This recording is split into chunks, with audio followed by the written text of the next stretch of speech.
Con mis saludos, paso a leerles mi artículo de esta quincena que publican varios periódicos del país.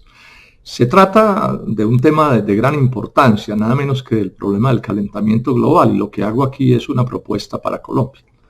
El artículo se titula ¿Qué hacer con el calentamiento global?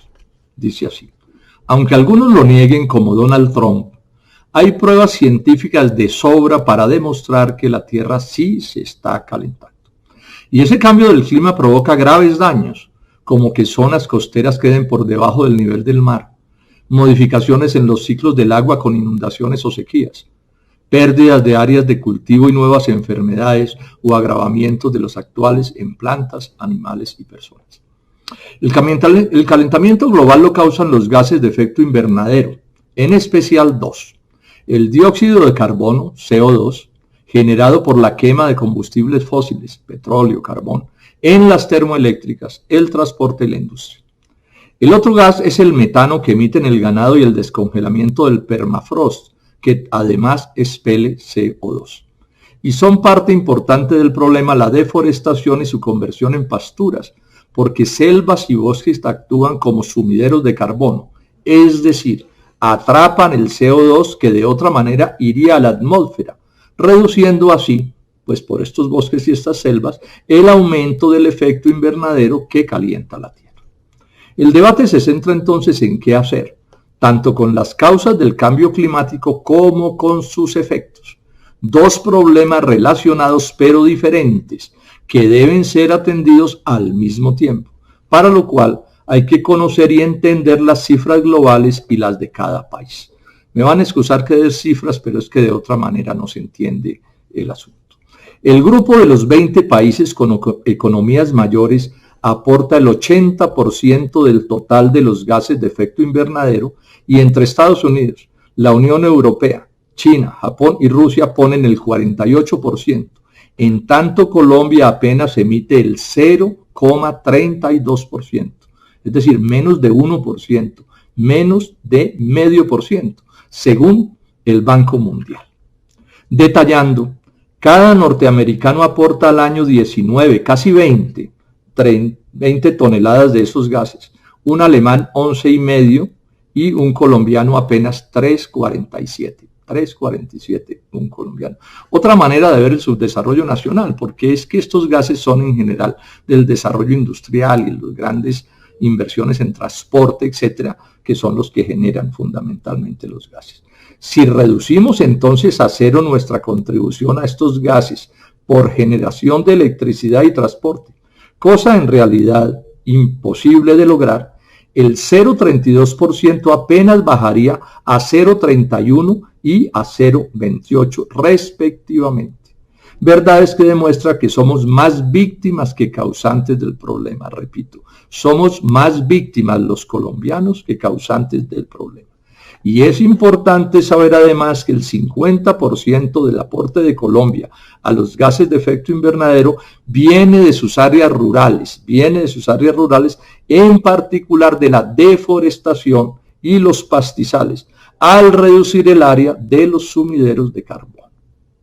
El senador Gustavo Petro, en un trino público, señaló que era un error de mi parte el mencionado 0,32% de los gases de efecto invernadero de Colombia, porque a esa cifra habría que sumarle, dijo, los gases que emiten en otros lugares del mundo sus exportaciones de carbón y petróleo.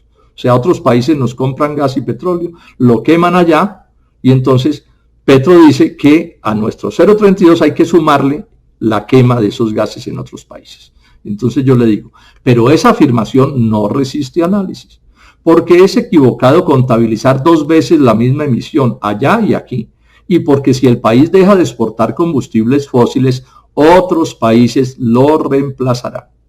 Es innecesario exagerar la gravedad del problema, y hacerlo puede llevar a errores en lo que debemos hacer, puede llevar a conclusiones equivocadas. La otra verdad que debe conocerse es de signo positivo.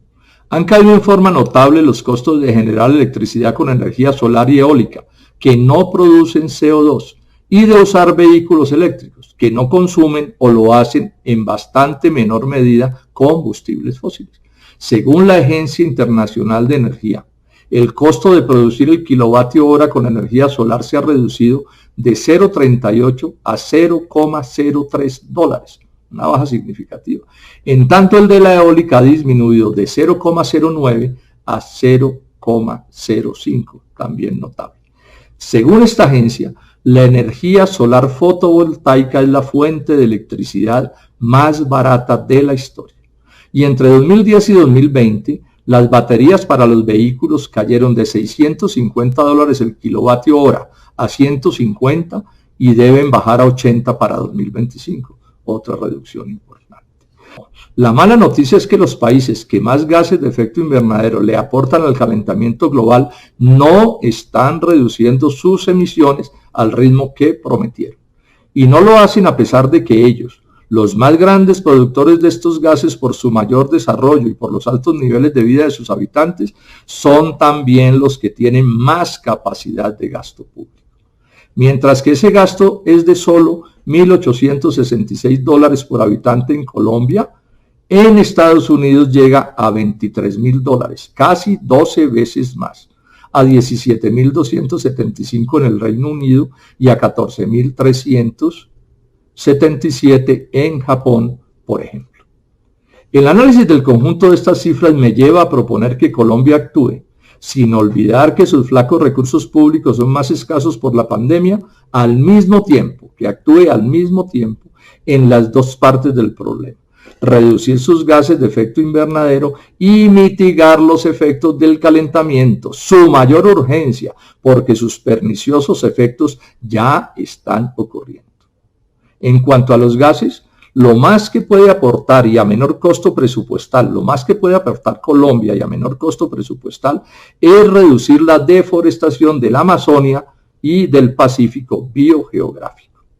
Y nada se resolverá a nivel mundial ni en Colombia si los países que más gases de efecto invernadero producen no los recortan, por lo que el presidente de la República debe unirse a una cruzada mundial para que estos cumplan con sus deberes globales, Bogotá, 4 de diciembre de 2020. Muchas gracias. Aunque al duquismo de las comisiones séptimas de Cámara y Senado les fracasó la jugadita de aprobar entre hoy y mañana, el sábado y el domingo, el engendro de la ley 010 de salud que empeora la ley 100, que eso pues ya es una hazaña. Repito, aun cuando les fracasó la jugadita, lo cierto es que estamos en el riesgo de que eso lo puedan votar en cualquier momento, el martes o el miércoles o el día que sea. Tienen tiempo para hacerlo. Entonces mi llamado a los colombianos, a las colombianas, pero en particular a médicos, enfermeras, todos los trabajadores de la salud, pilas, vienen por esto y es una ley profundamente retardataria. Primero porque no modifica nada de lo malo que hay en la ley 100. Inclusive le mantiene todas las puertas abiertas a la corrupción, a la ladronera que se ha tomado a ese sector.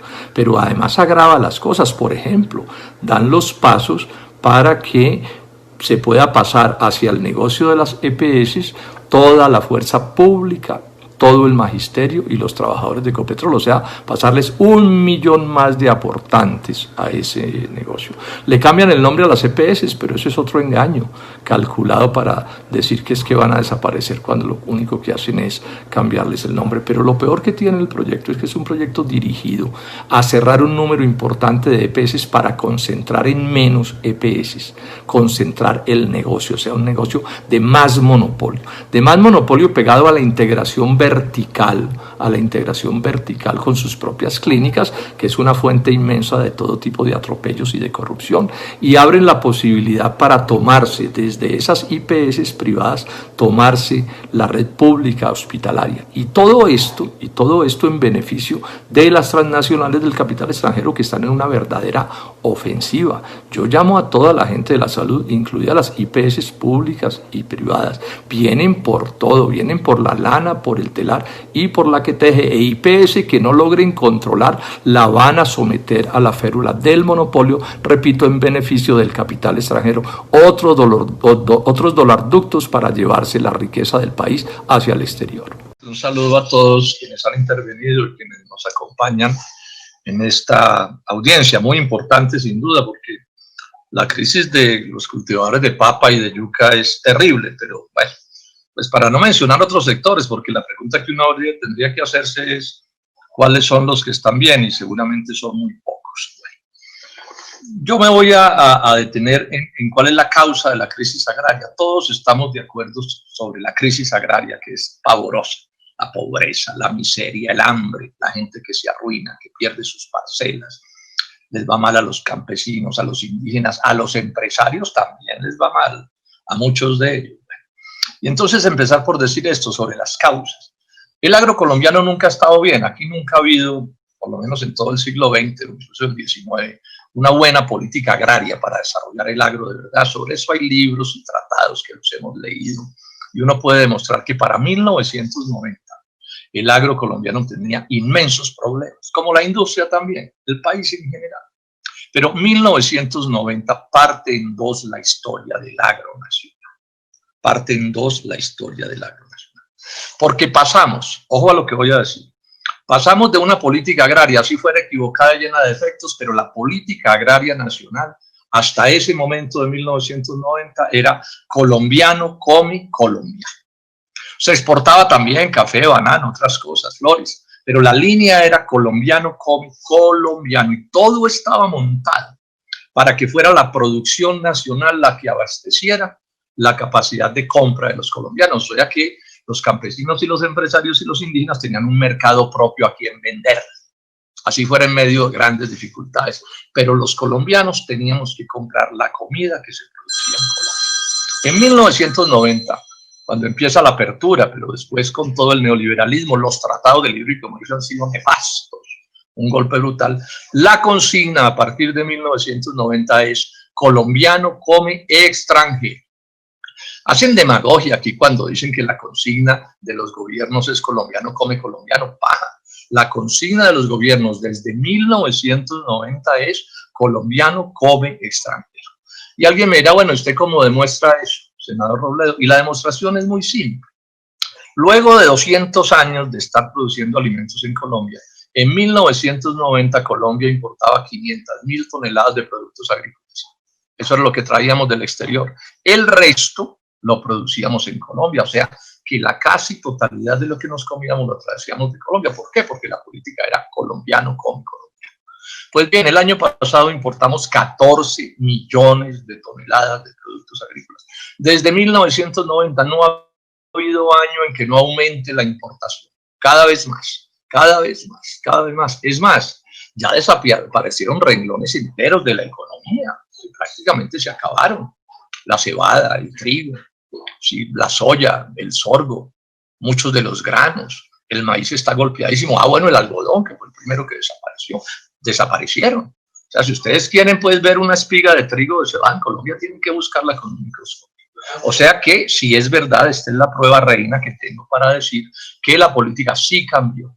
De colombiano come colombiano se pasó a colombiano come extranjero. Colombiano no produce, sino que colombiano importa. Es más, a mí un ministro me lo dijo aquí en la comisión quinta, dijo, no, senador, si uno tiene petróleo, ¿para qué vamos a producir alimentos? Los importamos. Y esa es la política oficial de hoy en Colombia. Y aquí voy a utilizar un argumento de autoridad. Yo soy el más veterano en esta comisión quinta, desde el 2002. Han pasado como 20 ministros por aquí. Y todos echan los mismos cuentos que hoy yo he oído aquí. Que el seguro de cosechas, que una cosa, que la otra, paja, todo eso son carretazos. La línea central, repito, la línea central es colombiano come colombiano. Y en este momento está definido aumentar las importaciones de lácteos, lo sabemos todos en la comisión quinta, y aumentar las importaciones de arroz, que van a terminar en una crisis pavorosa en el corto plazo. Y en cualquier momento le abren al aumento de las importaciones de oleaginosas, golpeando la palma, y de azúcar, golpeando el azúcar y golpeando la panela. Este martirologio no ha terminado. Son insaciables los extranjeros que nos impusieron estas políticas, porque estas políticas retardatarias contra el agro nacional, contra los campesinos, los indígenas, los empresarios, no son cocina criolla. Eso no se lo inventó aquí ninguno, eso no fue César Gaviria, ninguno de los gobiernos de estos años. Esto es cocina extranjera, esto nos lo determinan en la OCDE, en el Banco Mundial, en el Fondo Monetario Internacional. Esto está probado hasta la saciedad. Aquí ya nos dijeron, ustedes verán con el petróleo y con el carbón qué hacen, pero aquí nos van a traer del exterior lo que ustedes pueden producir, y esa es la política. Y esa es la política. ¿Y cómo armaron la política? Esto fue verdaderamente diabólico lo que hicieron. Con una mano aumentaron los costos de producción. Entonces, por ejemplo, acabaron con la caja agraria. El Banco Agrario no hace lo que hacía la caja agraria.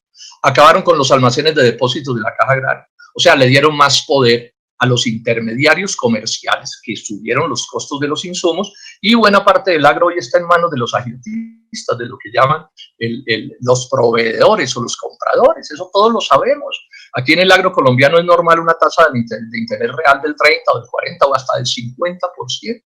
Los vendedores de insumos ponen los precios que se les da la gana. Los compradores compran al precio que se les da la gana. Fueron capaces de destruir el IDEMA, fueron capaces, senadores, de destruir los silos del IDEMA. Es que eso es un crimen. En otro país los meten a la cárcel por haber hecho eso, porque esos silos eran clave para controlar los precios. Un instituto dedicado a garantizarles buenos precios a los agricultores. La asistencia técnica prácticamente desapareció. Lo que quedó de lo que era el ICA hoy son un par de remedos de nada. Eso no es comparable con lo que tenía el ICA. La política de los distritos de riego prácticamente desapareció, y los distritos ni los terminan ni los hacen. Los subsidios se fueron en picada, pura demagogia y palabrería a lo largo de 30 años. Aquí hubo un ministro que nos echó el cuento que es que agroingreso seguro paja. Eso fue carreta, todo. Las vías cada vez más deterioradas, o sea, estrangulando al agro. ¿Para qué? Para obligarnos a aumentar las importaciones. Esa es la única y verdadera política agraria. Es la única y verdadera política agraria. Aquí no nos sigamos echando cuentos, porque si no somos capaces de diagnosticar qué es lo que pasa, pues no hay nada que hacer. Bueno, eso fue con una mano, o sea, con una mano subir los costos de producción y con la otra mano bajar los precios de la importación, que eso es la apertura y el libre comercio. Esa es la apertura y el libre comercio, coger los aranceles de protección a las importaciones agropecuarias y reducirlos de forma tal que cada año sea más barato importar. Cada año más barato importar. ¿Hasta cuándo? Hasta que la libertad es absoluta y se quiebra todo el mundo. Es lo que ha pasado. Sobre esto hay cifras de sobra.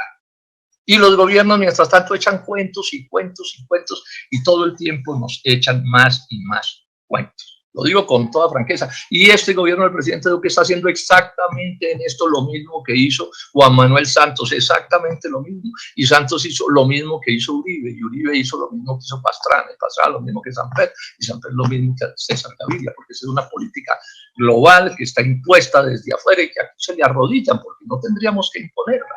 Pero aquí sí la imponen, esa es la realidad. Y entonces todo el tiempo nos echan cuentos. Entonces, por ejemplo, ese cuento de los seguros de cosecha, claro, esa es una idea acertada, pero estoy oyendo hablar desde esa cosa desde que era un muchacho en la universidad hace medio siglo. Es un chiste. Y cada año se inventan una cosa. El último invento que nos están diciendo que es el que va a arreglar todo es el dichoso catastro multipropósitos. Y yo no me opongo a que se escrituren las tierras, eso pues no es mi punto de vista.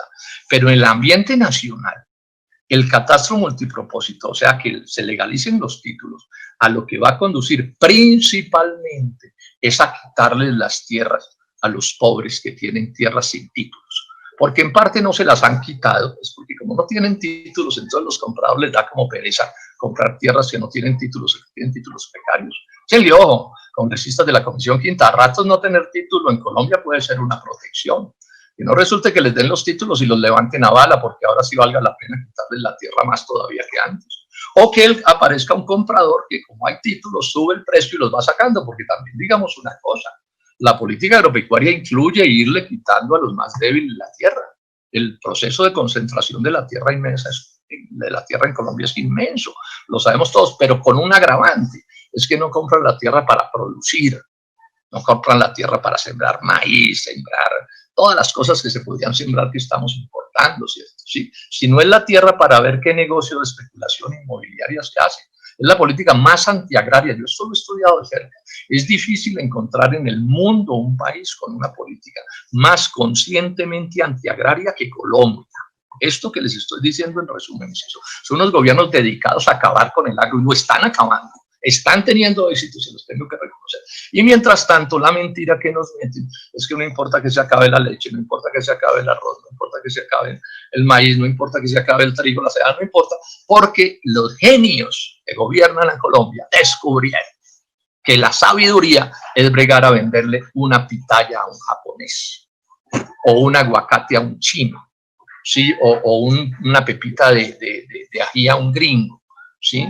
No, es la falta de seriedad absoluta. Como nos dicen que el agro colombiano puede funcionar si reemplazamos venderle a los colombianos para irle a vender pendejadas, lo digo con franqueza, a los extranjeros, y no me opongo a que se exporte, claro que no. Le he pasado la vida defendiendo a los cafeteros, y cafetero es exportación. Yo entiendo la importancia de eso, pero no me digan que se reemplaza la destrucción del agro nacional exportando unos bienes que además nadie consume, o que se consumen en proporciones muy pequeñas. Y hay 60 países en el mundo vendiendo aguacates. ¿Sí? Entonces resulta que ese mercado se llena con cierta facilidad. Pero además le hago otra pregunta a los que engatusan con el cuento de los aguacates. ¿Cómo es que se siembran aguacates en el altiplano cundiboyacense si el clima no lo permite? Porque es que también esto hace una falacia. Decirle al papero que no importa que se arruine, porque le van a vender un aguacate a un mister, pero esto sí es el colmo. No, es que el papero lo que necesita es que no se quiebre en la producción de papa, porque él está en zona que se necesitan cosas como la papa, o el trigo que le quitaron, o la cebada que le quitaron para poder trabajar. ¿Qué es lo que le sigue a los campesinos boyacenses cuando les quiten la leche, que se las están quitando? Pues les van a quitar la tierra. Me lo explicó un campesino allá, me dijo, primero me quitaron el trigo, después me quitaron la cebada. Si me quitan la papa, me siguen arrinconando. Y si me quitan la leche, me quitan la vaca y me quitan. Y en eso están en Colombia. Aquí hay una operación de despojo contra los pobres de Colombia, contra las clases medias, contra la gente sencilla. Y dejo constancia, espero que todavía esté por aquí el presidente de la SAC y él lo sabe. Yo no me opongo a la economía empresarial. Yo no me opongo a que haya desarrollo empresarial en el campo, pero también digo, ¿y los campesinos qué? No tienen derecho, y los indígenas no tienen derecho. ¿Sí? Y los más débiles, los pequeños y medianos empresarios no tienen derecho, pero inclusive los propios empresarios que están arruinando hasta los empresarios. La masacre que hubo de empresarios del algodón fue inmensa. Yo estuve reunidos con ellos en la gallera del Negro Daza, en Valledupar, arruinados hasta el alma. Y la masacre que viene de los arroceros es la misma, y de los lecheros, y de todos, y de los trigueros, y de la gente de la cebada. Esa es la realidad. Entonces yo les llamo la atención a quienes nos están oyendo, no nos dejemos meter más cuentos y que el gobierno no haga más demagogia. Estos ministros llevan ya 2 años echando carreta, y lo cierto es que aquí lo único que ha pasado son desastres para el agro. Claro, yo no digo que no repartan unas platas, no me pongo con unos pesos por aquí, otros pesos por allí, y a alguien le dan un crédito y a otra cosa, pero eso no se resuelve el problema. Es que aquí no necesitamos política agraria para que a 3 o 4 compadres les vaya bien. Aquí necesitamos política agraria para que a Colombia le vaya bien. Y eso empieza por definir una cosa, que si uno lo dice, lo condenan como hereje. La política agraria principal de Colombia debe ser sustituir importaciones. A mí, cuando haya aquí un gobierno que me diga, vamos a reemplazar maíz importado por maíz nacional, vamos a reemplazar trigo importado por trigo nacional, cebada, y eso se lo hagamos a cada producto, es decir, cuando en Colombia me acepten a mí, que es un error dedicarse a importar lo que podemos producir, entonces yo creo en algún ministro de la presidente, mientras tanto no, porque es que a mí no me engatusan con cuentos, y yo no estoy aquí para conseguirme 4 votos fáciles, ni tengo intereses a las escondidas, yo estoy defendiendo el agro, y lo que están haciendo en Colombia no le sirve al agro, y este debate lo perdieron, se los ganamos. Llevo 30 años diciendo eso, en la Comisión Quinta llevo 20 años diciendo esto. Y la vida me ha dado la razón, a mí y a todos, muchos más que lo venimos planteando. Aquí lo que necesitamos es que haya cambios, pero también les digo esto con franqueza, que oye, con los mismos, con las mismas, no cambiará Colombia. Aquí necesitamos un pacto nacional, un gran acuerdo nacional para cambiar muchas cosas en este país. No es estatizar la economía ni acabar con la propiedad privada, no se dejen meter mentiras. Es que colombiano come colombiano. Y nos vamos a unir con el que sea, con la consigna de colombiano come colombiano, porque el cuento de que reemplazábamos vendiendo frutas en el extranjero, la producción nacional, es un cuento falso, falaz, nunca fue cierto, engañaron al país con eso, y hoy ya están todas las pruebas, porque les hago por último una pregunta sobre todo a los senadores de la Comisión Quinta, ¿se necesitan más pruebas para demostrar lo que yo estoy diciendo? Pero bueno, si estoy equivocado y esto no es cierto, entonces yo pido que alguien me salga al debate y diga que las cifras que doy no son ciertas y que nos ha ido muy bien en el agro nacional en los últimos 30 años. Muchas gracias, señor presidente. Hoy es el Día del Médico, el Día del Médico, el día del reconocimiento a las mujeres y a los hombres que en Colombia y en el mundo ejercen tan noble profesión. Y yo tengo que confesarles que para hablar de ellos tengo un sesgo a favor, porque tengo un hermano médico que además es una gran persona. Entonces, bueno, eso me genera un sesgo, pero además porque también los he conocido. A través de él he tenido pues siempre en la mira, como se dice, a quienes ejercen la medicina en Colombia. Y bueno, y a lo largo de los años uno pues tiene muchas relaciones por quebrantos de salud de uno u otro tipo, y siempre he considerado que allí hay un sector de la población digno de toda admiración y de todo respeto, porque esa es la impresión que se me ha creado en general a lo largo de los años. Pero además tengo el sentimiento de que el nivel de la medicina es relativamente alto, y más si se considera que este es un país, digamos, que en el mundo del desarrollo científico y tecnológico pues no se mueve con la soltura con la que se debería mover. Entonces, bueno, que sea en este día mi saludo muy cariñoso a las médicas y a los médicos, porque pues son todos ellos los que contribuyen con esto. Y además el reconocimiento este año es especial porque es que les ha tocado súper duro.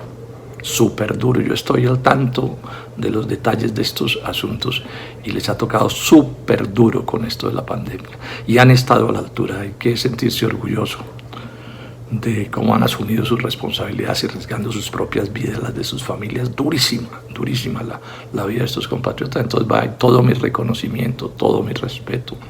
Y cuenten también con todo mi respaldo, porque también es cierto que lamentablemente el sistema de salud en Colombia no es de las calidades que debería ser y maltrata a sus trabajadores, bueno, no solo a los médicos, a las enfermeras, a los camilleros, a todo el mundo, maltrata al sistema de salud de muchas maneras. Bueno, cuenten con que aquí tienen a alguien que los admira y que los respeta y que está con ustedes en todos los reclamos democráticos que hagan.